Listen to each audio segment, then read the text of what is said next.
Many people begin to notice changes in their energy, sleep, mood, or metabolism as they get older. Sometimes those shifts are subtle at first, other times they feel more pronounced.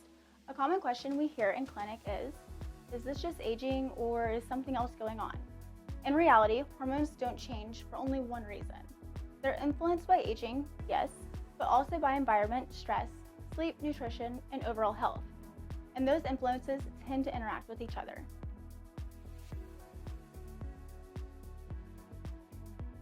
Hormone levels naturally shift as we age. That's part of normal physiology. For women, estrogen and progesterone begin to fluctuate and eventually decline during the years surrounding menopause. Testosterone also changes over time, although often more gradually. For men, testosterone levels may slowly decrease with age, but aging alone doesn't fully explain how someone feels. Two people at the same age can have very different symptoms.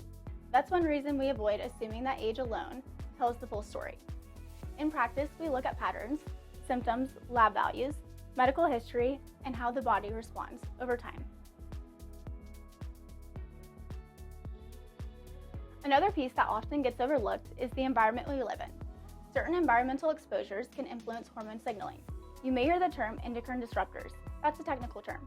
But the easiest way to think about this is there are substances that can interfere with the body's hormone communication system. They don't necessarily shut hormones off, but they can influence how signals are sent, received, or processed. These exposures can come from many places: food packaging, household products, air pollution, even some personal care products. The effect is usually gradual and cumulative rather than immediate. And again, individual responses vary. Stress is another major factor. The body has a hormone system designed to respond to stress. The primary hormone involved is cortisol. Cortisol itself isn't bad. In the short term, it helps the body adapt and respond to challenges. But when stress becomes chronic, the signaling patterns around cortisol can become less predictable. That can influence sleep quality, appetite, mood, and energy. Over time, those shifts can also interact with other hormone systems. So we often see it is not one hormone acting alone, but multiple systems influencing each other. Because hormones are interconnected, evaluating them in isolation rarely tells the full story. A single lab value doesn't always explain how someone feels. This is why in our clinic, we look at a systems-based approach. We look at patterns across symptoms, lab results, health history, lifestyle factors, and how someone responds to care over time. Sometimes the first step is supporting foundational habits: sleep, nutrition, movement, stress management.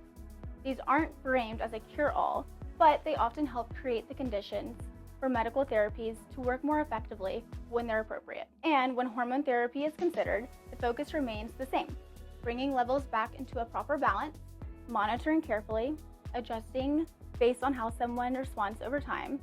The goal is stability and sustainability, not a rapid change.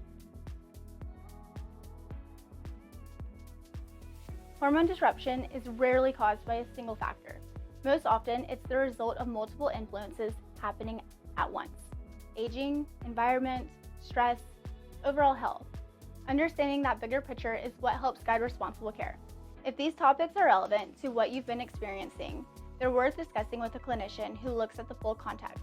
And we'll continue sharing more educational resources here at Elite Health to help people better understand how hormone health fits into the larger picture of wellness.